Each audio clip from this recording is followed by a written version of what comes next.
गुआरी हो मैं हाथ में रखे हूँ का बोलते हैं देसी ब्रश जेला मतलब जैसे स्नान थे त रगड़े बा उपयोग में लाथन। तो आप मन के गाँव दहर ऐसा है मिलते कि नहीं। और ये हर आए मतलब जेन डोड़का बोलथन ना वही है मतलब रुड्ढा थे रुड्ढा के बाद सुखा थे तो खर फुदका मतलब छिलकल निकाल देथन तो ऐसा है दिखते। और खर दाना मतलब बीज है दे अंदर में हमें करिए करिए दिखत है।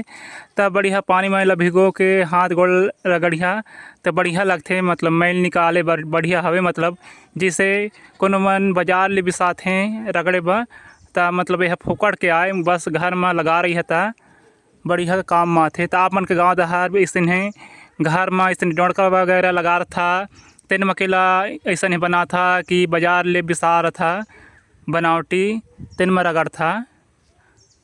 और एम मतलब देह घलो का मतलब नहीं पी रहा मतलब ये रगड़िया तो ज़्यादा